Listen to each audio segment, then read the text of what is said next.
जिल्ह्यात अतिवृष्टी झाल्याने सोयाबीन, कापूस, तूर पिके संपूर्णतः खरडून गेली। त्यामुळे शेतकऱ्यांचे मोठ्या प्रमाणात नुकसान झाले।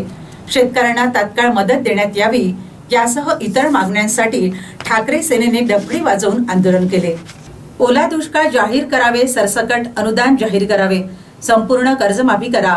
सर्व बँकांनी शेतकऱ्यांची कर्ज वसुली थांबविण्याच्या मागणीसाठी शिवसेना उद्धव बाळासाहेब ठाकरे पक्षाच्या वतीने सरकारला जागे करण्यासाठी तहसील कार्यालयावर धडक देत डफळे वाजवून आंदोलन करण्यात आले। या आंदोलनात शेकडोच्या संख्येने शेतकरी सहभागी झाले होते। या संदर्भात मागणी आहे यवतमाळ जिल्ह्यात आणि महाराष्ट्रात या सततच्या पावसामुळे शेतकऱ्याचं पिकाचं सोयाबीन असो पराठी असो याचं मोठ्या प्रमाणात नुकसान झालं आणि शासन आणि प्रशासन यांनी झोपेचं सोंग घेतलं।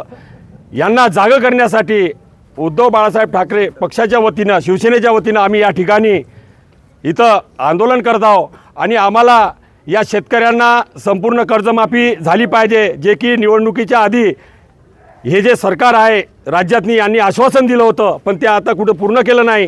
त्यानंतर यवतमाळ जिल्हा ओला दुष्काळाच्या यादीतून त्यांनी वगळलेला आहे, त्या जिल्ह्याची त्या यादीमध्ये समाविष्ट करण्यात यावं आणि या ठिकाणी सरसकट अनुदान या शेतकऱ्यांना देण्यात यावं, कुठलाही पंचनामा न करता। कारण या सततच्या पावसामुळे सगळ्याच पिकाचं नुकसान झालं आहे। आज या ठिकाणी दसऱ्याला आणि दिवाळीला कापूस निघतो, आज शेतकऱ्याच्या घरी आता पराठीला एक बोंडसुद्धा लागलं नाही या पाण्यामुळं आणि सोयाबीनसुद्धा भरलं नाही। सोयाबीनची परिस्थिती फार विदारक आहे, म्हणून या ठिकाणी शेतकरी आत्महत्याग्रस्त जिल्हा यवतमाळ आहे। या जिल्ह्याला या यादीत ओला दुष्काळाच्या यादीत समाविष्ट करण्यात यावं ही सगळ्याच्या वतीनं मी विनंती करतो। या ठिकाणी यवतमाळ जिल्ह्यामध्ये जवळपास 16 तालुक्यामध्ये प्रचंड सततची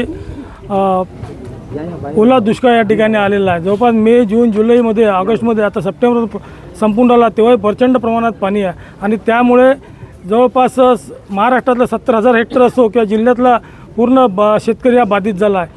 शेतपीक तर वाहून गेला, सोयाबीन असो, कापूस असो, तूर असो। एवढंच नाही तर शेतजमीन जी आहे ते सुद्धा खरडून गेलेली आहे। पशुधनाची हानी झालेली आहे, बऱ्याच ठिकाणी मनुष्य हानीसुद्धा झालेली आहे। शेतकरी जेव्हा निवडणूक राहते भारतीय जनता पार्टीने सांगितलं होतं की आम्ही कर्जमाफी करू, त्या माध्यमातून भोळ्या बाबड्या शेतकऱ्यांना यांनी फसवलं, त्यांचे मतं घेतले।